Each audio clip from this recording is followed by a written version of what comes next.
Hello there, folks. It's Connor, and today we're going to be taking a look at the 17 minutes of Total War Warhammer Campion gameplay. It's the Greenskins, so the Orcs with dev commentary. And this was floating about on the Eurogamer's YouTube channel, and I didn't see it. I have yet to see it, so you know what? Let's take a look together. So, start it up. Peggy 16. I know Peggy was 16, but actually, sorry, I didn't know Peggy was 16. Right, here we go.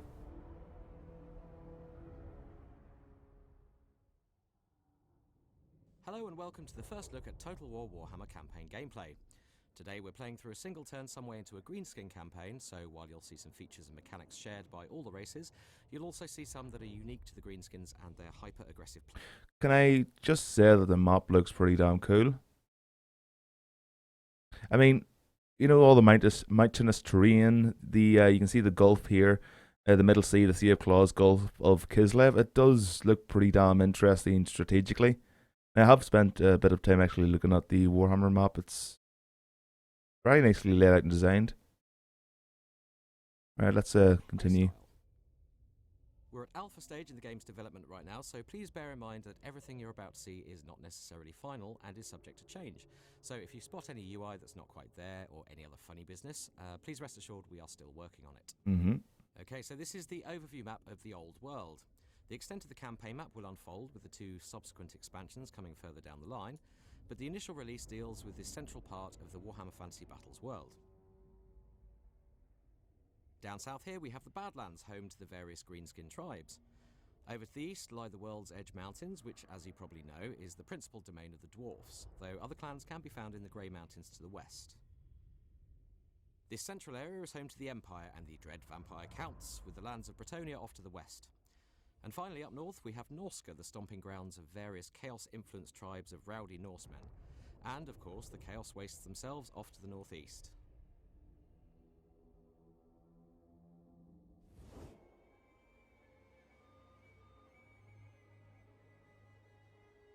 To begin our tour of the old world, we've set up some scripted flyby cameras here. Now, these won't be in the final game, but they do enable us to show off the campaign map in all its glorious detail. Is that something that'll be available in the actual game when it's released? You know how Rome 2 had a prologue? I believe Attila had one as well, setting up, you know, the rise of Attila and the Huns or whatever. It would be pretty interesting. Well, I suppose the legendary lords or whatever do have their own quests, which is nice, but I did like the setups for the actual prologue, even though it really didn't work for me whenever it was released, but it is cool. I like a set of Campion. We're now turning south and heading into the Badlands, and you can see in these greenskin settlements that there's just an enormous amount of cultural detail on show. Wouldn't really call what the orcs have culture. I mean,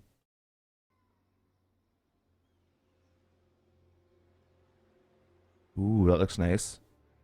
Wait, is that a dwarven hold? Over the marshes of madness now and past the Pillar of Bone, which is a magical fulcrum and forms a sort of epicenter for the winds of magic. So if you have a battle in this region, your spellcasters will have tempestuous levels of magic to play with.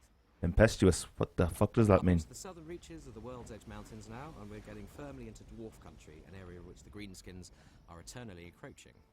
Now there's a dwarf master engineer there, one of the dwarf hero types, so he doubles as a campaign map agent and a warrior in battle. Cool. I've always wanted that. And as we head north, you can really see the change in environmental lighting in the skies, which really alters the atmosphere across different areas of the map as you move around. Okay, here's Karazakarak, the dwarfen capital, with Thorgrim and his army there guarding the gates. There's a huge amount of incidental detail in the campaign map too, like these peak-spanning bridges, testament to dwarfen engineering prowess. Incidental? Does that not mean that they didn't do it?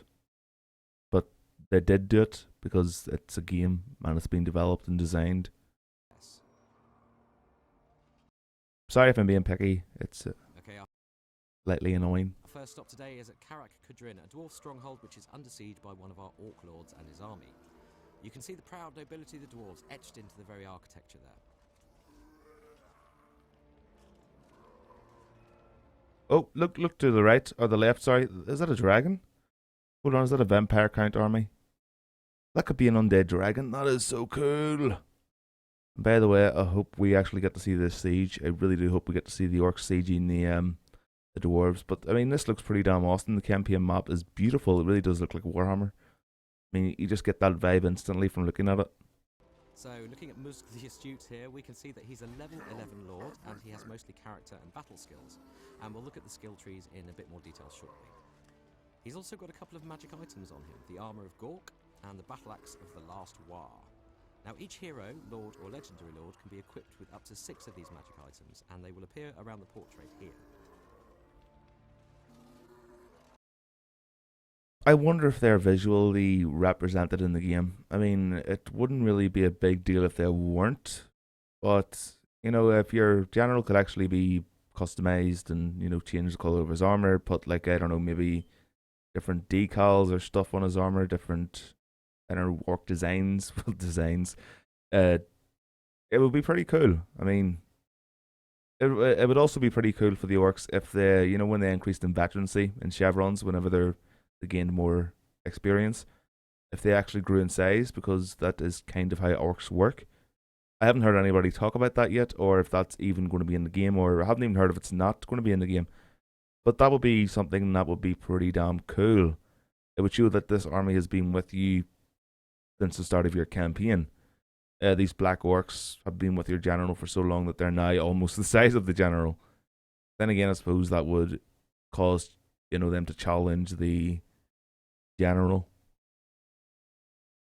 which would be interesting if an orc could challenge the chieftain or the war boss and you know replace him. Be pretty damn cool. Musk has a big 20-stack army with some fairly meaty units in it, and if we go into the pre-battle panel here, we can see that this is pretty much a whitewash given the weakened dwarf garrison. We've also spent some turns building siege equipment to help him. That looks a bit strange to me. Looks like it's been pre-edited. I mean, look, the enemy general, the dwarven general on the right there has 1 unit, whereas every other unit, even though they're not all the same, have 16 exactly. Bit odd to me. I mean, if you look at the orcs, they're pretty randomized. I mean, you can even tell at the top, if you look at the screen, top of the screen, whenever, you know, it comes back, it's gone now. But the guy is heavily in debt. He's bankrupt. He's on the verge of bankruptcy. In the siege. Musk has also won some magic banners from previous battles, which we can apply to our units in the pre-battle screen here. Oh, that's pretty cool. So let's buff up a couple of those with some neat combat bonuses. I don't think they're visual though, which is nah. Okay, Modders. we're going to auto-resolve battles in this playthrough, as there's a lot to get through. Ah. As predicted, this was a pretty cut-and-dried affair. But yeah, modders, get on that. Make the banners actually appear in the game, in the battles. That would be pretty cool. We now have these nice little pop-ups detailing exactly what you gain from the battle as well, including loot and XP. Awesome. Post-battle, we have the usual array of options with what to do with the settlement, but we're aiming to expand our holdings here, so we're going to occupy Karaz Kadrin. Wait, hold on. There should only be 3 options here. Loot and occupy, sack and raise. Why would the orcs just peacefully occupy? They wouldn't. That wouldn't be the case at all. Orcs aren't like that. I mean, that goes against everything an orc is. Modders, get on that. Remove the occupy. Keep the other 3 in the game.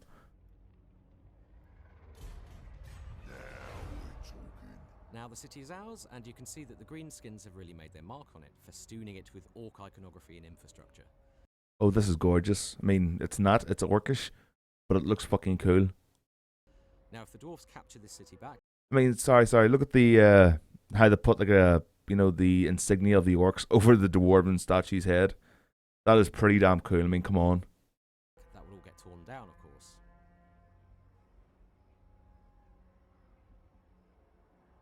Okay, we're going to take a trip back down south to the Badlands again and take a closer look at city management in a little more detail.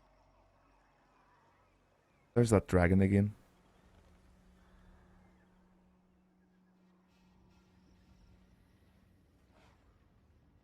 It really does look awesome. And here's Azag the Slaughterer, one of our legendary lords. So we'll come back to him in a second and have a closer look. But first, we're going to take a look at Karak Draz, or Black Crag to give it its orc title. As you can see, we own all 3 settlements in this province, and Iron Rock is worth a quick look, actually.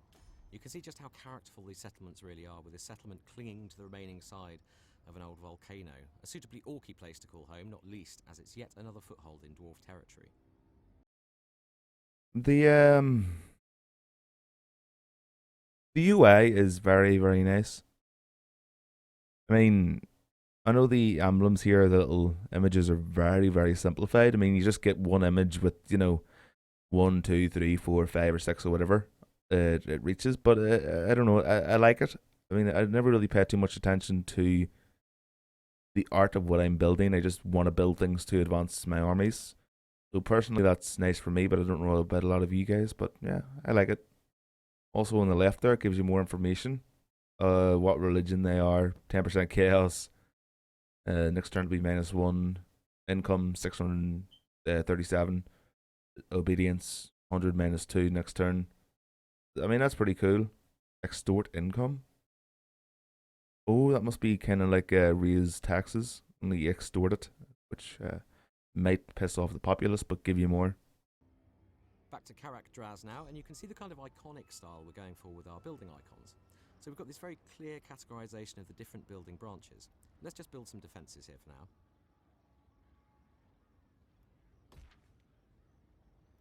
And diving into the building browser here, we can see the complete greenskin construction tree, again with clear categorization between structure types, such as military support, military recruitment, and so on. There's not really much there, is there? I mean, that's very, very minimalist. I do like the art style, but that's everything. Okay. We're also aiming to make the benefits each building brings as clear as possible. So if we look at the muster fields here, you can see precisely the unit types it unlocks for recruitment, which is really useful for army planning. I like that. Say I want to recruit giants into my armies, and who wouldn't, let's face it, I can instantly see by their unit cards that I need to build a stomping ground, with troll caves as a prerequisite, along with a level 5 encampment structure. We're also aiming for clarity with our tech trees, and the greenskin techs available in the Goblin Workshop are uniquely aggressive. Most bring improvements to various unit types in battle, as the Goblin Tinkerers nail metal plates, spikes, or bigger wheels onto things, improving melee attacks, charge bonuses, and that sort of thing.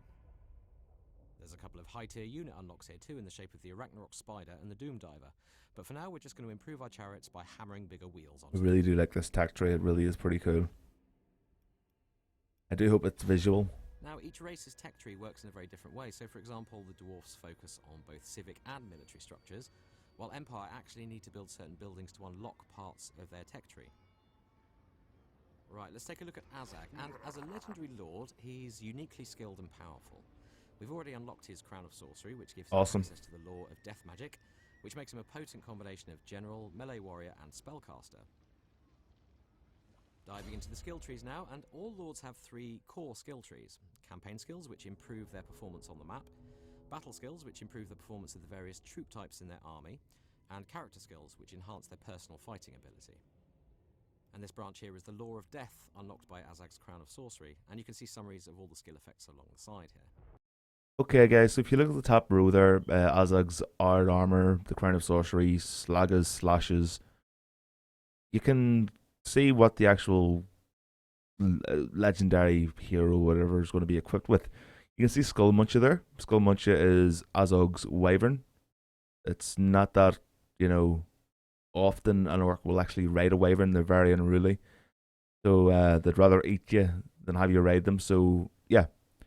Really curious what get on with it is. Is that like increase to morale or damage or something? Attack speed? I don't know. But it would be nice if you could actually change out the mounts for other things. Probably just a minor peeve. But, I mean, a wyvern's fine. A wyvern's fine. But I would like a boar or something, or I don't know. Still haven't seen any squigs, which is freaking me out a bit. I mean, they're a large part of the greenskin army, and just culture as well. Well, culture, greenskins.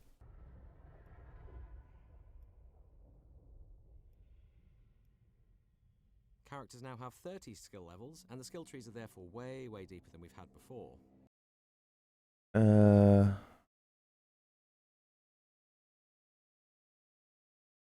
just looking for, a different mount if possible. so he can lead from the actual ground. Well, there's Wa. The Wa, that is N tier. I'm really liking this here attack tree, or the unit level tree, I suppose. I really do like it. I really, really do. It's pretty damn cool. Just really, really curious. I wish I could highlight, go over things and highlight them to see what they actually do. I'm really interested. Activatable battle abilities live here, and with even more advanced skills beyond. Legendary lords like Azag can also spend skill points to unlock their unique personal quest chains. Now these kick off multi-stage quests that then culminate in epic handcrafted quest battles, rewarding them with the unique legendary gear they get in the tabletop game. So I can actually do some handcrafted battles. Awesome, as well as, play my campaign around that. That is pretty cool. I am slightly worried about the sieges though, and the ability that I can't, or the inability to take Vampire Lord, Vampire Count, or whatever they're called, settlements, as well as the Empire settlements. That really doesn't make sense, and these are the reason of lore, but it's not accurate. Now, if you're curious, Chaos don't have settlements. They're kind of like a horde. If you played any of the previous Total War games, anywhere they can set up a settlement and, just upgrade it and hire more troops and then be on the move again. So I really do like the idea of that. But yeah, hopefully that'll come in a future expansion, the ability to take other settlements as the orcs, dwarves, instead of just being able to fight and take one faction settlement. That's pretty crappy. You can also unlock mounts here, so let's unlock Skull Muncher, and if we head back to the campaign map, we'll see Azag mounted on his favourite. Oh, that's pretty warrior, awesome.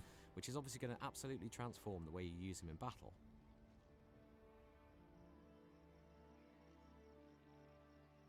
Now, there's a pesky dwarf army on our turf here, so let's put Skull Muncher to good use.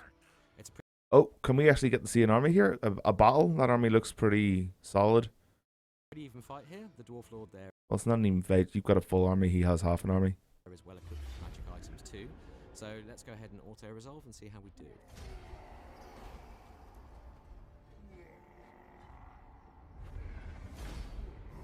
Grats.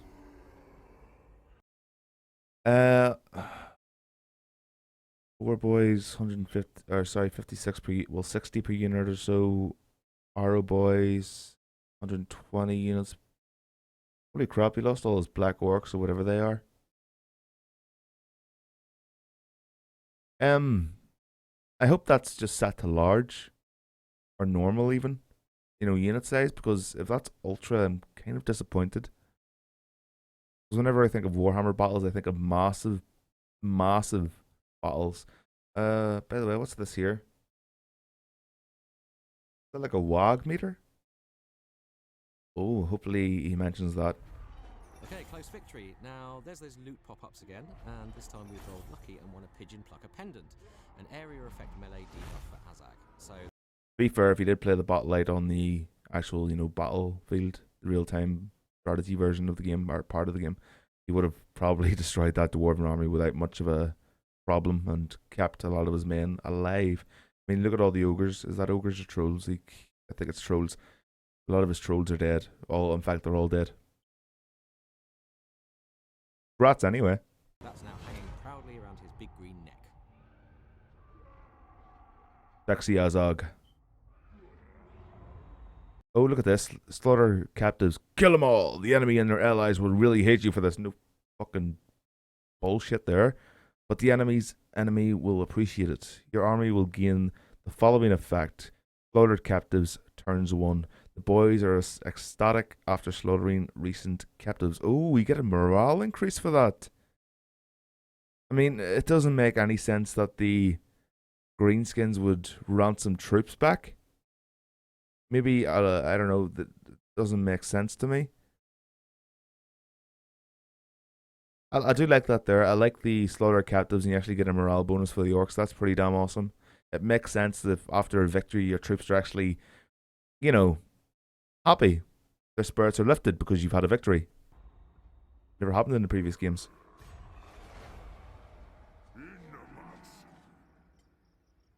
Morale does seem to be playing a bigger part in this game, and it doesn't seem, from what I've seen so far that morale breaks pretty damn easily. So that's awesome. The battles are more prolonged, more cinematic.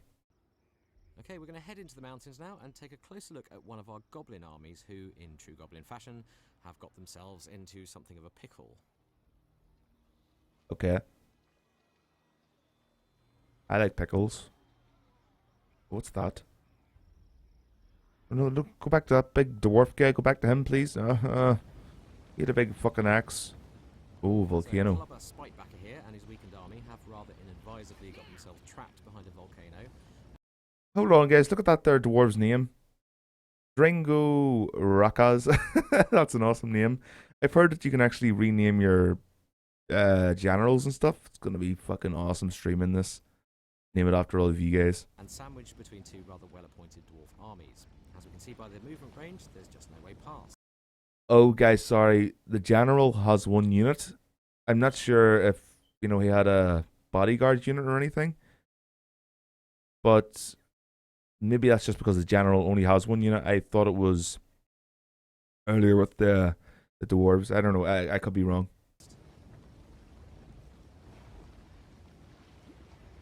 But there is a way under. If we use the enter underway stance, Clubber will locate a local entrance to the ancient dwarven. Uses the underway to traverse the world. Traverse many terrain that would normally be impossible. Nearby hostile armies may intercept, meeting your army in the underway for battle. So is that like the ambush we saw a while back? That's pretty awesome, actually. I mean, if the underway can be used all the time, why wouldn't you just use it all the time? Underway, and we'll get the option to tunnel beneath the obstacles and extend his movement range. Will we have the opportunity to get attacked in the underway? I'm not too sure the AI will be able to handle that, but we'll see. They'll be making a lot of changes to try and make the game easier for the AI. So all these years we've been thinking that the game has been, dumbed down for us, but in fact it's been because of the AI. It's pretty sad. I might say a lot of hurtful things, Grave Assembly, but I do love you really. I mean, nobody else makes games like this. Dwarfs can use this ability too, but for both races there's always a risk of interception by nearby enemy armies, which would then initiate a subterranean ambush battle. So it's only available for the orcs and dwarves. That kind of sucks. I mean, I suppose if you're playing as the Vampire Counts or the Empire Chaos, you can actually attack the dwarves or the greenskins while they're, in the underway, which would be, fine for me. I'm kind of guessing that maybe whenever the Skaven are eventually added, because of course they're going to be added, they'll be able to use it as well. Really looking forward to the Skaven. Interception and evasion can both be improved in your Lord's skill trees.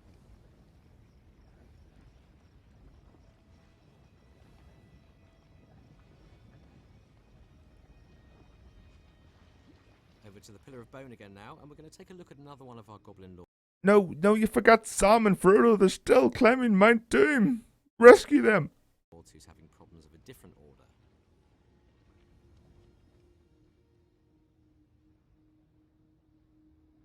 Now, Grombogroff here has been a naughty goblin, neglecting the needs of his army.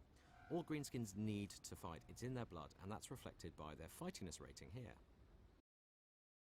Here we go. So, fightiness, quarrelsome, current 6. Change per turn, -1. Animosity, -1. At the current state of decline, this army will rebel in 6 turns. That's awesome. Rebellions can be annoying later on, but I like the fact of your armies turning against you and you having to put the rebellion down. I do like that. Also, look at the enemy general there, Grombogroff. He's got 1 unit in his retinue and he's got full health, so I'm guessing the other ones were just low in health. Now, these guys haven't fought anyone for a while, so their fightiness has dropped to quarrelsome, and below this particular threshold, they begin suffering animosity, which means that in the absence of an external target, they start fighting amongst themselves and reducing their own number. But there is stuff we can do to improve that. Launch raiding camp. Set up a defensive camp allowing for recruitment and replenishment whilst raiding wealth from the local region. Pretty cool. You actually are able to set up defensive positions. I like that. I do like that. I thought they I thought they were removing that from the game, but now I see that maybe they're not. That's lifted my spirits somewhat. That's pretty cool. we order Grom to set up a raiding camp here, the army will get busy with banditry, preying on travellers and looting the surrounding region. Now this makes them happier and puts their fightiness back on the rise, but it really is a key greenskin stance, as there's a number of benefits, not least that this is a principal form of income for the race. Awesome. The units in the army will also begin replenishing, and from a raiding camp, Grom can also access global recruitment. This means he can order in units even when far from any greenskin settlements. Units recruited like this cost more, and they take longer to arrive than those recruited locally, but what all... War boys with spears or lances of some kind.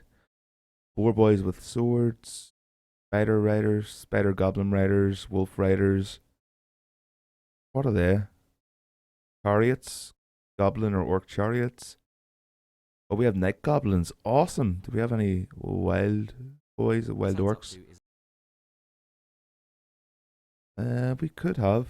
A uniquely aggressive race. Oh, big or orc biggins, so they're not black orcs. That's unfortunate. Damage dealer bigger in order. Oh yes, I like whenever they're bigger in order, if you know what I mean. Armor 30, base morale 72, so they'll have quite high morale. But they're shit in every other respect. This stance means that the greenskin armies can operate deep within enemy territory, fighting, retreating. Oh, goblin wolf chariot. So yeah, it is a chariot. Holy crap, it's quite fast. Look at that speed, 92. It carries a lot of ammo as well. Not the greatest range, so it does have to get quite close. Anti-infantry. Ah, cool. Sustaining themselves, raising capital, replenishing, recruiting, and forging ahead once more on their own paths of destruction. So pretty much what he's saying is you can recruit units here, but they have to make their way there. From like, I don't know, a close city or town or something. That's fine. I mean, it makes sense.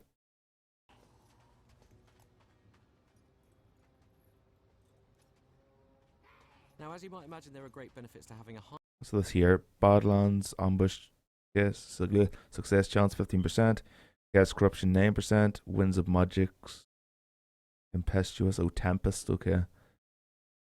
Nice, I wonder what chaos corruption's all about. High fightiness rating as well, and if we head north to Border Prince's territory, we're going to demonstrate this with Grimoire Ironhide, our second legendary lord. Grimoire, fuck yeah!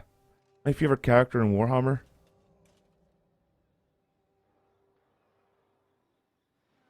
Seriously guys, pause this video, search Grimoire Ironhide and read everything you can on him. He's such a funny and awesome character. And badass as well, not to forget badass. Acadian, from some sort of fit, seizure. Now, Grimgore's doing really well here. He's been fighting, advancing and winning, so his army's fightiness is through the roof. Hold on a second, that's human settlement. Ackenhof, so sorry, Ackendorf. So yeah, I guess you can attack them and besiege them, but you can't actually take them. You know, it makes sense for the greenskins to be able to attack, you know, a human vampire kind settlement and then just raze it to the ground. But it doesn't make sense that a dwarven army or vampire kind army, human army can't take a dwarf settlement, or dwarves can't take, you know, a vampire and settlement or a human settlement. Really does not make sense, guys. When it hits this upper threshold, the army will initiate a war. This will Current 100. Current rate of decline. This army will rebel in 100 turns. Inspire another war boss to appear on the scene and join Grimgore's cause, and he... Awesome! So that's the second war boss that just joined Grimoire, and he's got a full army. And that, if I'm not mistaken, looks like some black orcs there in his army. First unit cards from the general. He gets some rock throwers as well. I like this. Will bring an army with him.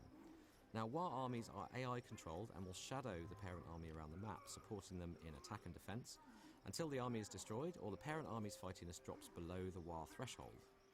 Let's hope the AI can handle that. I've done many battles where the AI or my allies have actually shown up to help me, and yet they don't actually move from where they've arrived in the battlefield. Yerp. We can also give the war army limited orders, such as attacking Ackendorf here. The army will then do its level best to raise the place to the ground. Can we please see the battle? I beg of you. I beg of you. We haven't seen the orcs attack a Also, human that settlement yet. rating fellow is one of our Shaman heroes, and we've deployed him in this.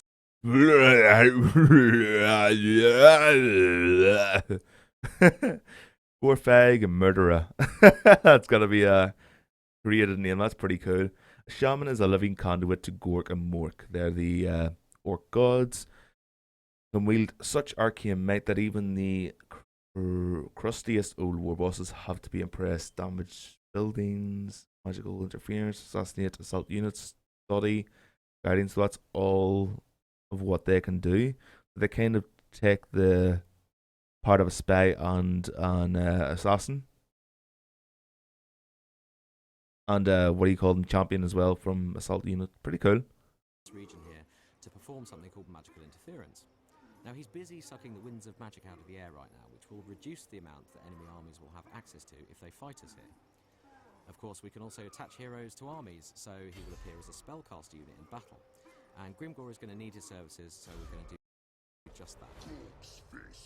Right, we're going to take Grimoire towards Blackfire Pass here, as he's nearing the end of one of his personal quest chains. And Hold on there a second. Grimoire is going to need his services. Guiding increases the chance of post-battle magic item drops for the opponent army by 11%. So does that mean he's actually, the shaman shows up in battle with your general? I wouldn't really like it if, you know, I don't know, having a secondary lord or war boss, you know, actually took up a spot on the army list. That would be pretty crappy. It kind of reduces the overall size of the army, and I really do want to get massive armies going, especially with greenskins. I mean, that's their tactics, numbers, and just slaughter everything in their path. Modders, get on it. So we're going to do just that.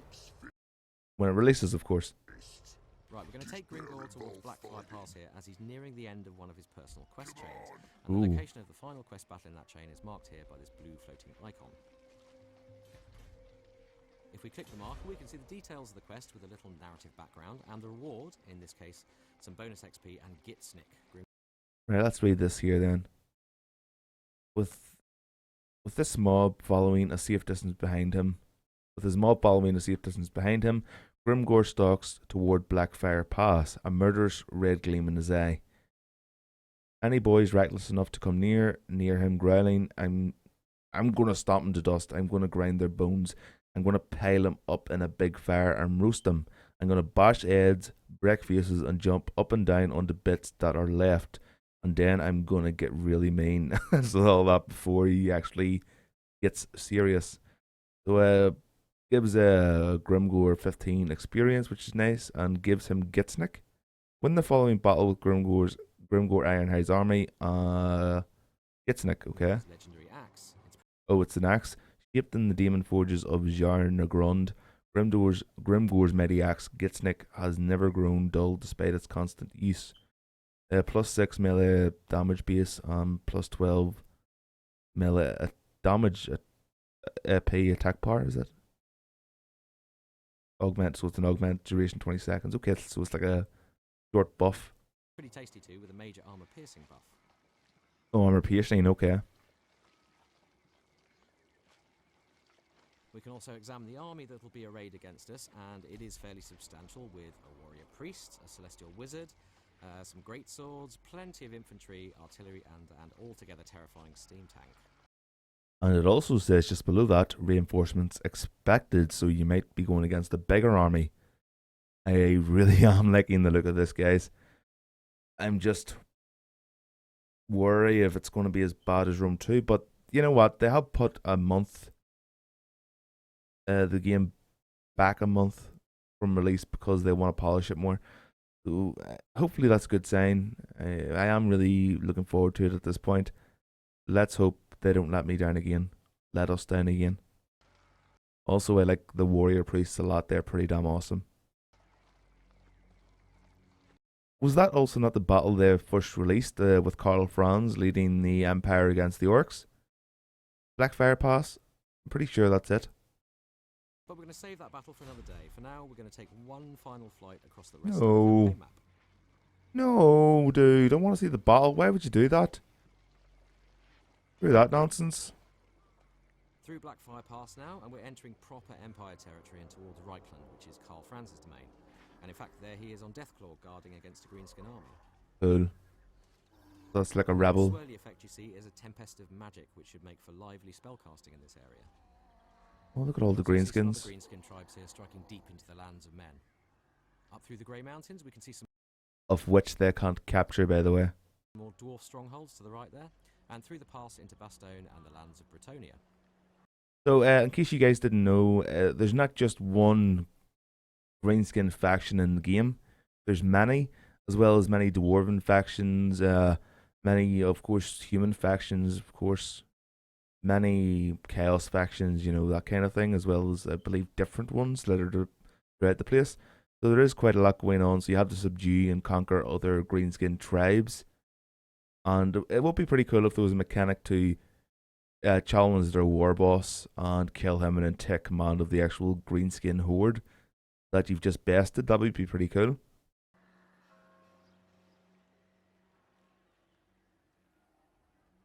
It really does look nice, doesn't it? And here we can see a vampire count who's invested this region, spreading his blight and physically transforming the terrain with his dark vampiric influence.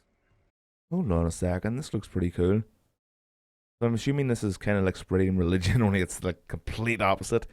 Spreading evil, contempt, and as he said, blight. And it actually visually changes the battle. Oh my dear God, this is cool. Let's just hope it's actually like this on release. It's eye candy at the moment, it's nothing more.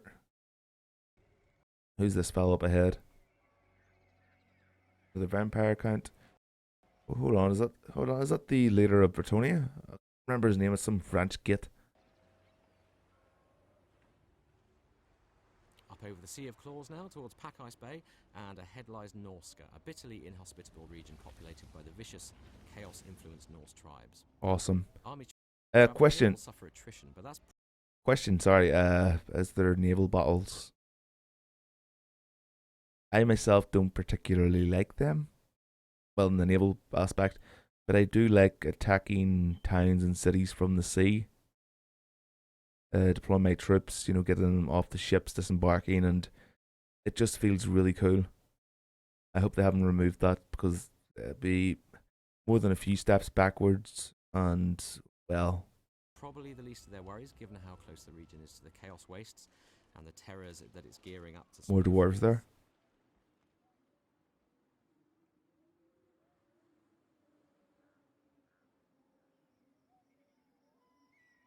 Right, heading back down south now, we're returning to the area of the World's Edge Mountains, and again you can really see how the environment changes and the atmosphere alters as you move between different regions.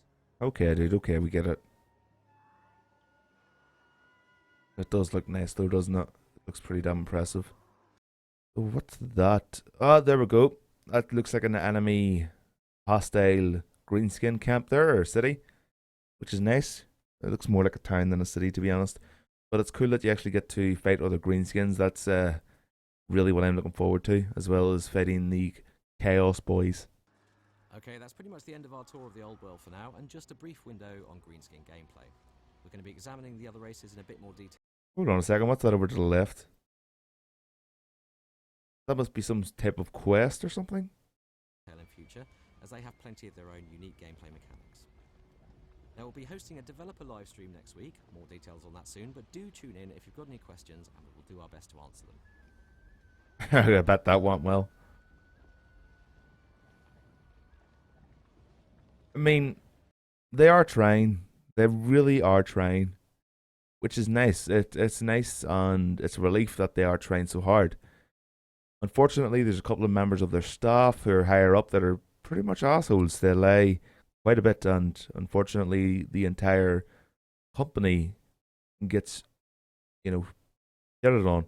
I myself have done it. I'm not innocent in that regard. But honestly, it is looking good. It really, really is. Let's see what more there is. I mean, I think it's the end of the video. Yeah.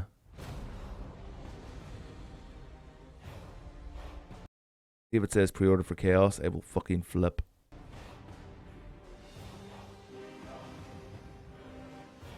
Ah, it hasn't.